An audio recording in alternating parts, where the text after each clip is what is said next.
Bagi YB Nin Azmi, sebenarnya adakah realiti yang kita hadapi ini bukan perkara baru? Dah prediksinya kerana kemelesatan ekonomi dan pertumbuhannya agak perlahan sejak satu dekad yang lalu. Dan apa yang berlaku ini menambah beban negara dan kita tahu struktur ekonomi kita tidak banyak berubah. Apa yang kita bincangkan hari ini sebenarnya sudah disarankan oleh Prof lama dah. Nak kena kurangkan import makanan, nak kurangkan ketirisan, nak betulkan ekonomi, nak kurangkan defisit kita. Sebenarnya dah lama, satu dekad dah Prof dah bising dah. YB Nin Azmi. Ini perkara yang lumrah lah dalam dunia. Ya, bila kita betul-betul merasa masalah itu memberi kesan, barulah kita terfikir bagaimana nak selesaikan. Ya. Ya, kalau sebelum ni masalah tu wujud tetapi dia tak betul-betul memberi kesan, maka kita dalam keadaan mungkin penafian ataupun kita merasakan bahawa benda ni kita boleh tangguhkan.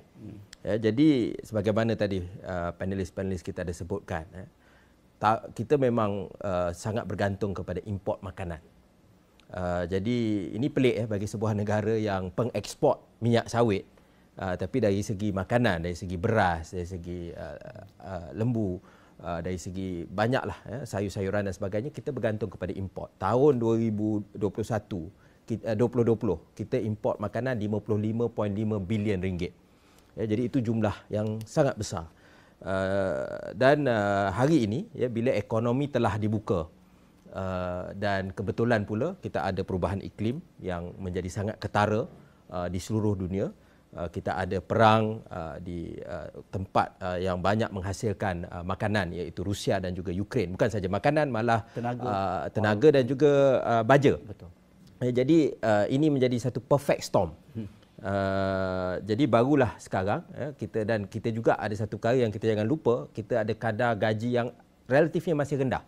Walaupun ada usul-usul kerajaan menaikkan gaji minimum dan sebagainya, tetapi gaji kita secara umumnya masih rendah. Jadi bila perkara ini datang sekaligus, itulah perfect storm yang melanda negara kita pada hari ini. Adakah kita melakukan dengan cara yang bijak berhadapan dengan situasi ini? Saya fikir sebab perkara ini ada banyak isu-isu struktural yang mana saya tidak menyalahkan kerajaan yang ada pada hari ini semata-mata, sebab isu ini banyak isu legacy yang kita telah warisi sekian lama, macam disebut tadi mungkin lebih daripada 10 tahun dan sebagainya, yang kita tidak betul-betul hadapi. Zaman Pakatan Harapan berada dalam kerajaan, kita dah bercakap tentang subsidi bersasar.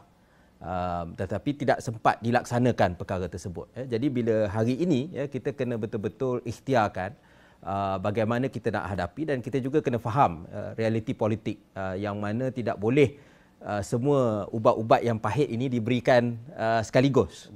Mungkin kalau seorang kalau dalam perubatan doktor, mungkin seorang pakar ekonomi, dia kata ambil ini ubat yang kita perlukan.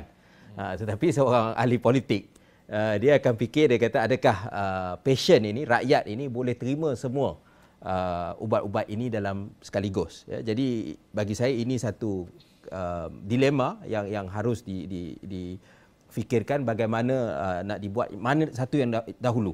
Ya, dari segi subsidi, dari segi kerajaan ada buat tentang soal AP import makanan. Tetapi memang benda ni akan perlu satu jangka masa untuk memberi kesan kepada rakyat.